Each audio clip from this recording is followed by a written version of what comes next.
Greetings Highlanders fans, and welcome to GoHighlanders.com's coverage of the 2011-12 UC Riverside women's basketball team. The preseason is in full swing, and the season opener is quickly approaching, so we sat down with head coach John Margaritis to get his take on the upcoming season. So, Coach, thanks for joining us today. Thank you for having me. Before we get into the 2011-12 season, let's take a brief look back at 2010-11.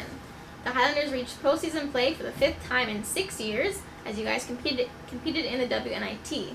Did last season turn out the way you expected? Well, I thought that it was a good year. I learned a valuable lesson a long time ago. I learned that you happily achieve. You don't look back and you're never happy about anything that happened. We went to postseason play, obviously, and we had some really good wins on the road against Pac-12 schools, and we won 19 games. So it was a good year. The Athletics Practice Center got a facelift this past summer. What do you think of the improvements in the gym, and how has the team responded in it so far? It speaks volumes of the commitment that our administration has made to the athletics department, to all the sports, and particularly to women's and men's basketball and volleyball. I think that it's a beautiful place to practice in. It has a lot of space. The lighting is great. And I think our team has responded to it. I mean, he has responded to where they're undefeated. They're undefeated up to this point, and how can I complain? You graduated 4 of your top 5 scorers from last year in Alyssa Morris, Rhea Neighbors, and Brittany Waddell. Who replaces their contributions in the lineup this season? Yeah, I just don't think that you can replace someone. The new team has different attributes, and then what you need to do is find the attributes that your new team has, and at the end blend it in such a way that you meet the needs that you need to have in order to be able to be competitive in each game. All Big West first team guard Trishanti Nottingham returns for her junior season as a member of the Highlanders. Last year she had a breakout year, leading the team in scoring. What do you expect from her this season? I think Trishanti did a great job last year, but it always brings me back to a situation long time ago. We had a player that was very good, and I made the error of asking her to do way too much. At the end of the year, she became second team All-American because we took responsibilities away from her, because when she had all this responsibility in the beginning of the year, she really didn't do anything well. I did not want to do that to Trishanti this year. I think she's very valuable for our team, but we have to approach it in a way that she plays within a comfort zone. At the same time, I feel that the conference is going to make adjustments. They're going to understand what she can and cannot do, so she has to be willing to work hard enough to stay ahead of the competition. So it'd be a combination of me asking her to do the things that she can do and not ask way too many things of her, and for her to work hard in improving the things that she does well. What other returners do you see making a contribution this year?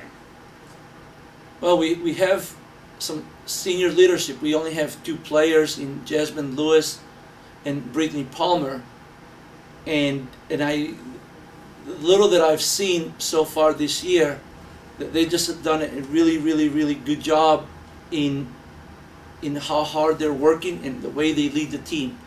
And also we have Natasha Headley, who had some playing time last year, and we expect that she will be able to now, a year later, step up and play a much bigger role. You had 5 players redshirt last season: freshmen Denise Adams, Kirsten Cox, Taylor Wallace, and Jessica Oganorin, and transfer Brianna Linton. Who do you see playing significant minutes this season? I'm not sure. It's so early. We definitely need for them to play. They need to play. We lost the 5 seniors, and now it's their turn. How about your freshman class? Kiara Harewood, Chelsea Jacoby, Jordan Cooper, and Jamila Williams. What can you tell us about them? Well, I think that God willing, a year from now, I can say that they'll be about a year older. Other than that, I don't know. They're young. They're learning, and they're good kids, and they're working hard. We'll see what happens. You have a new face on the sideline this season, in assistant coach Jordan Adams. What will she bring to the program? Well, before I answer that, I need to say that we lost a great coach enjoy Reading, and we will miss her dearly.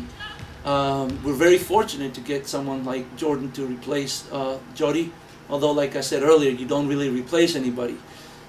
But Jordan brings a plethora of experience. He has played at all levels. She has played in the WNBA in Europe. She was on the Olympic team for the Canadian national team. And she has a great presence. She's very articulate, and she's a great low post coach. We're very, very, very lucky to have her. You opened the 2011-12 season at perennial NCAA tournament participant Arizona State. You also have 8 other games scheduled against teams that reached postseason play a year ago. What is your philosophy in terms of your scheduling? Well, we want to schedule difficult. We want to schedule as difficult as we can so that we find out where our weaknesses are way before conference starts. I think that if you don't do that, you don't get exposed to the pressures that you would when you play this level of competition. The other thought that I have in terms of scheduling is that you give yourself time between games so that you can make corrections, adjustments, and preparation for the next opponent. It has worked for us over the years. We've always played a difficult schedule, and we've given ourselves a little bit of time between games so that we can go from one game to the next and see some improvement. How do you think the Big West looks this season, and where do you think the Highlanders fit in? Well, our conference, I think, is a well-coached conference. I think there are a lot of people in our conference that do a great job from year to year. I think that obviously going into this new year, you expect adjustments. You expect the quality to go up. People have done a really good job recruiting. I think I'd be foolish if at this point I made assumptions. There have been other years where I have been foolish. I have made assumptions, and then you have a huge surprise either in the beginning, halfway, or by the end of the year. I think that every game brings its own complexity and its own challenges, and hopefully with our preseason schedule we'll be ready to compete when Big West Conference play starts. And finally, Coach, when March rolls around, if UCR is preparing for a first-round NCAA tournament game, what will have been the keys to the team's success along the way? We have 2 goals. We have a goal to improve. So for our season this year, we have those 2 goals. One is to improve, and the other is to like each other. I think if we improve from week to week, by the time conference play comes, we'll be a little bit better than we are now. And by the time the end of the season and the conference tournament comes, we will be even better. And if we like each other, I think we will have fun being around each other, we will support each other, and that in itself will be nothing but good news for everyone. The UC Riverside women's basketball home season gets underway on Saturday, November 19th at the Student Recreation Center as Cal State Bakersfield travels to the Inland Empire for a 2 p.m. start. General admission tickets start as low as $6, and undergraduate students are admitted free with their school ID. For additional information, please visit GoHighlanders.com or contact the Athletics Ticket Office at 951-827-4653.